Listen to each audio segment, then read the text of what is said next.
just wanted to start off by asking you a little bit about how the film came into being, about the script and why you felt you wanted to tell this story. Actually, this is technically my thesis film for NYU.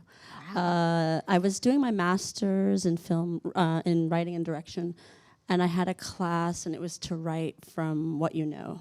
That was the focus of the class. So I started, writing The Two Girls. It's somewhat based on sort of my experience. I grew up between the U.S. and Iran.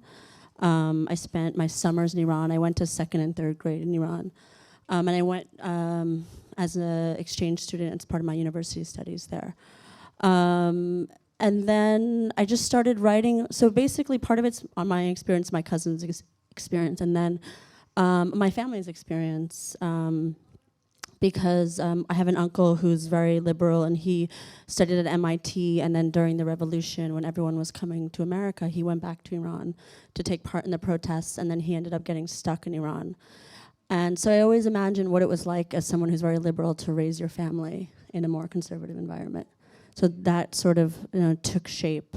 But it was a hard process, I think, because as someone who knows the culture very well, but I'm somewhat outside of it, so I have like an inside-out perspective of the country. But writing it was just wrought with self-censorship. I was really afraid to write the film. I had shot a feature in Iran before, a documentary, but I knew if I wanted to make the film, because the film is so much about fantasy and about girls' imaginations and sensuality, that if I wrote it the way I wanted, I couldn't go back to Iran. And so I really was like trying to be very veiled and very use a lot of symbolism. But once I started writing the characters, they just wouldn't stand for that.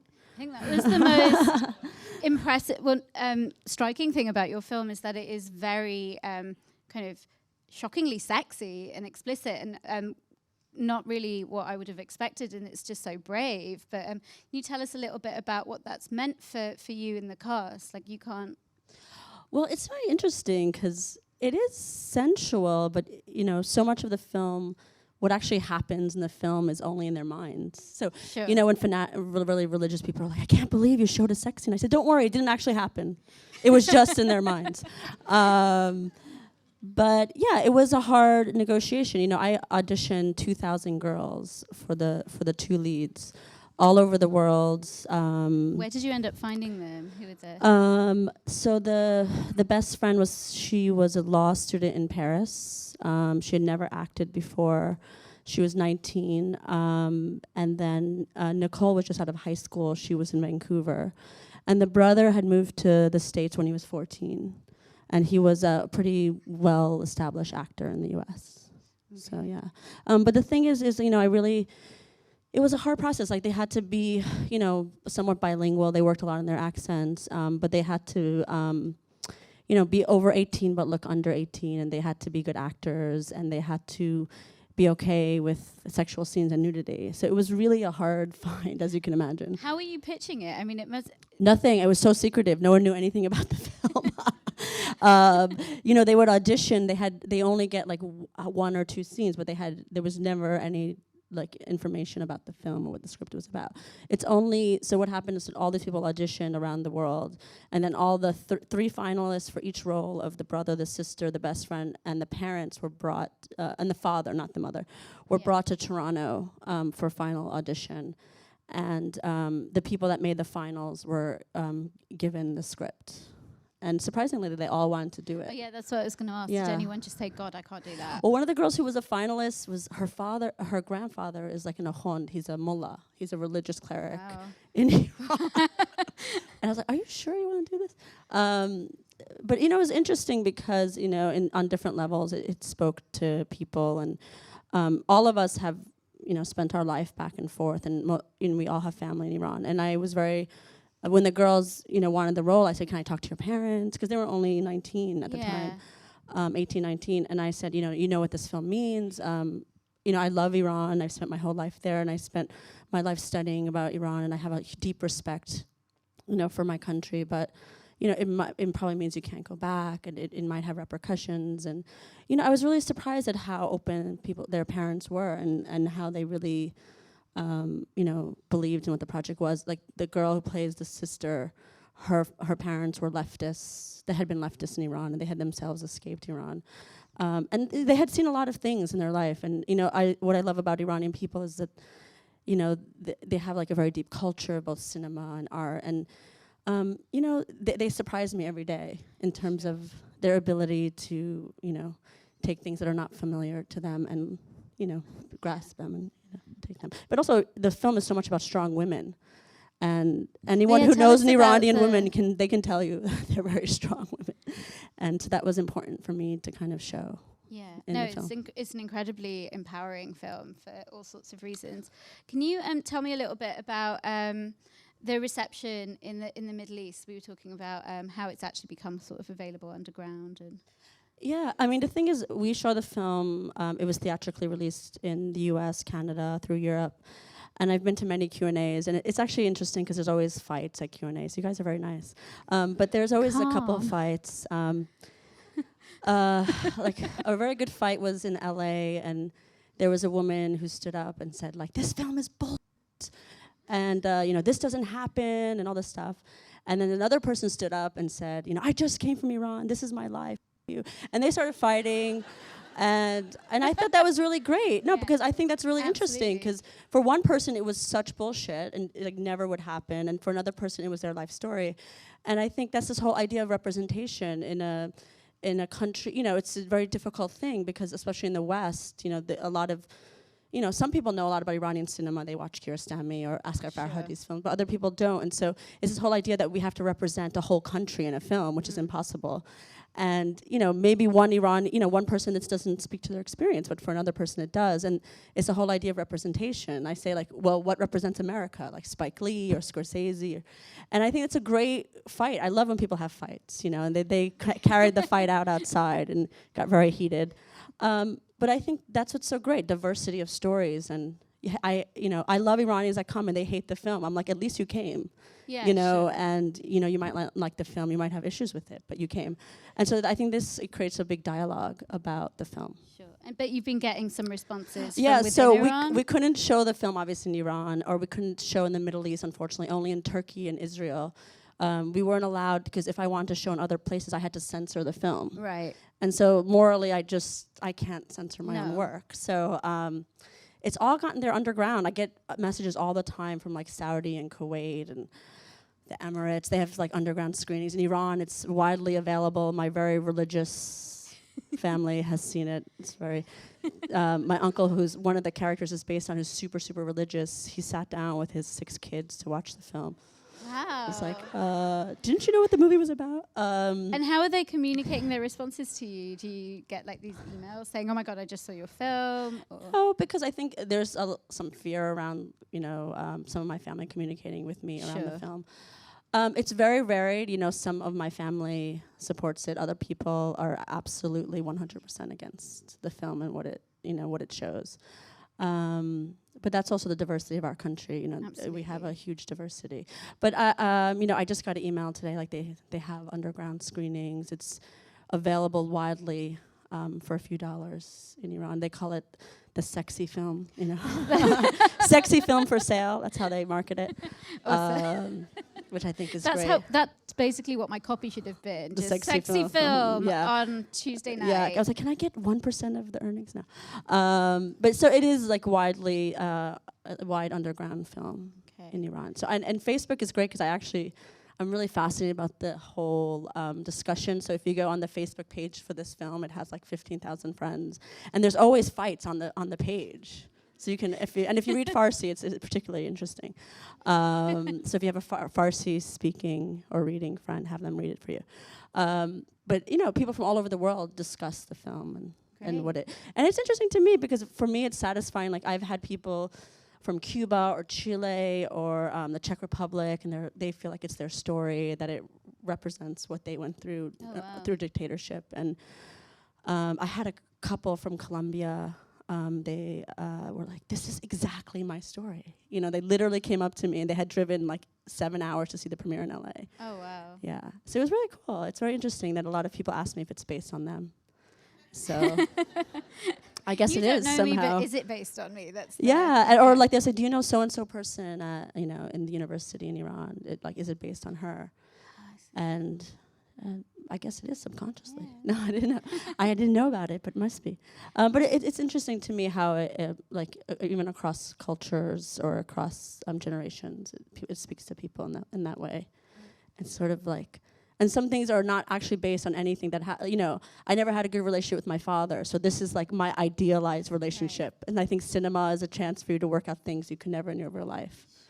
So. I really wanted to ask you about the music in the film, and we talked a little bit about this and how it was kind of tied in with the cinematography. This film was developed through the Sundance Laboratories, so it's kind of like they choose 5 or 6 directors a year to develop their work, and you get to shoot scenes as sort of a practice. Mm-hmm. And so that's where I met Ginger Shankar, who did the music, and also the cinematographer.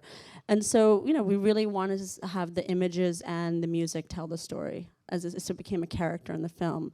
We even composed a lot of the music before we ever shot, and we wanted to use a lot of underground music, hip-hop music from Iran, and it's a tension between more traditional music and the more emergent Western music. And then thematically, the family is very joyous music. It represents sort of a freedom within the house. And then as it becomes more repressive, and as the images also become more repressive in terms of it becomes tighter and more claustrophobic, there's no more music. The music becomes silence because their lives become silent, their relationship becomes silence.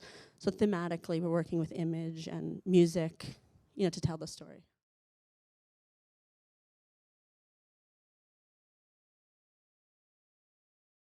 It's really funny. A lot of people think, even my friends who they like, oh, that's definitely you shot that in Iran. No, it's the magic of cameras. It's actually because Beirut is much smaller than Tehran. Tehran has a population of something like 16 million or something. Beirut has a population of 1 million. So if you use a long lens, it makes it look really claustrophobic, like a lot of buildings, but it's not real. So yeah, cinematography really helps. And because in Lebanon they write in Arabic and we write in Farsi, same letters but different language. So we would also use a long lens because that would make it out of focus. So you can see that there was Arabic lettering, but you couldn't read it. So it was those sort of things that we had in mind when we shot the film. So all the actors are Iranian or of Iranian descent. All of the older actors, they all studied at the University of Tehran. They were at the theater school.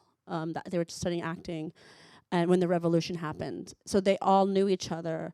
They live all over the world, from Sweden to France to Germany to Canada, and they hadn't seen each other for 30 years until they came on set. And it was amazing. I took them out to dinner the night before the shoot. They started their section, and they went dancing, and it was like 1979 all over again. They were like... It was pretty amazing. I couldn't keep up with them. But can you imagine? They were 22 when they saw each other, and then they were 52. It was pretty incredible. And so the father is a very famous theater director in Toronto. The mom stayed in Iran for 10 years after the revolution. She worked in television. She's pretty well known. The uncle, he works in Paris, and the head of the secret police, he lives in Sweden.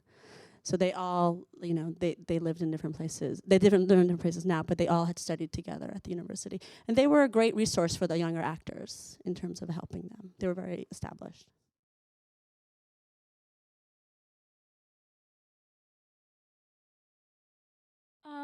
Both. Some things in Farsi, but actually, so there was 2 translators that worked on the film for the dialogue. One who works more in theater in Iran. So we met at a protest in Iran, actually. We were at the International Women's Day. I had just come from the Berlin Film Festival. My film was there. I was invited to come to the International Women's Day in Iran.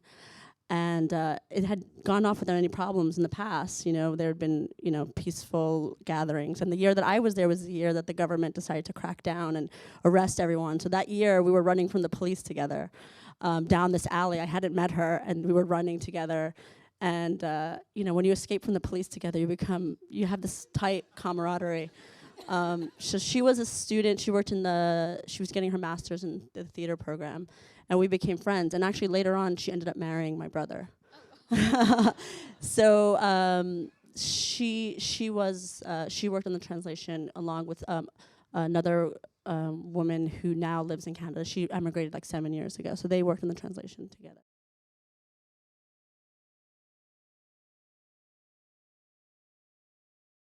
I think the problem is that it's very unpredictable. So sometimes, there have been cases of these parties being broken up. But the film doesn't really deal with sort of the underground gay, there are like underground gay parties and whatnot, and much more around more men typically. But yeah, I mean, of course, there is a wide understanding that it happens, and sometimes they turn a blind eye. Just like in the party sequence, sometimes they turn a blind eye, and sometimes they don't. And sometimes for filmmakers, they turn a blind eye, and sometimes they don't. And I think, what's kind of scary is that it's unpredictable. So if you knew like X, Y, and Z, you would do X, Y, and Z. And that's what's so amazing about Iranian people. They're so adaptive. So as a kid, I would go to Iran, and I'd always be like, but that's illegal. They're like, yeah, that's why it's fun.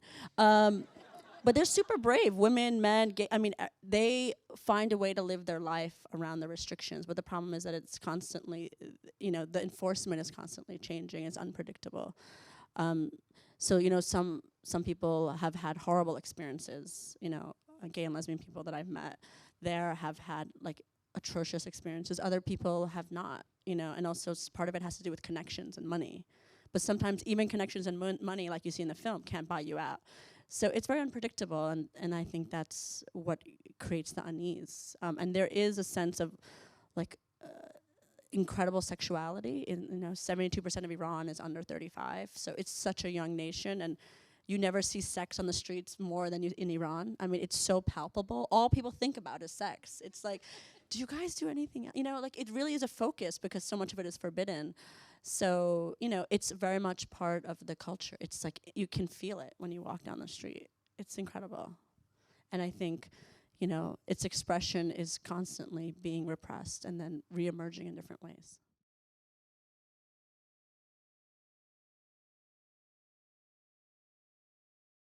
Well, on some level, the use of the camera is a thematic idea of how the state surveillances its citizens, and then but that's tolerable in terms of the girls' lives. It's only when the camera literally comes inside their home. So when the repression enters their home, it becomes unbearable. So it was used thematically to show that idea.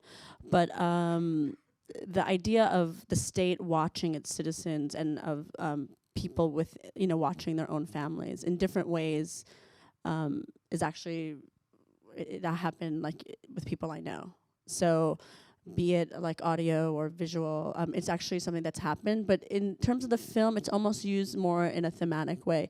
But the brother very much becomes, he becomes an arm of the state. He becomes, I think because, there's many different, interpretations, but because he feels helpless and he feels, and people say, oh, is this an anti-Islamic film? I had like the Islamic Foundation. We had a long discussion about this, and I said, it's not, I come from a very religious family. I respect people's religions, but it's not about religion. This is about how religion is used by the state to create a state of fear, and how the brother feels like the only way he can have power is to align himself with religion, but really with the state, and how he uses that to pervert his family. And so on one large level, it's used thematically, but it's also very much a reality, unfortunately, of how people will turn on their own family.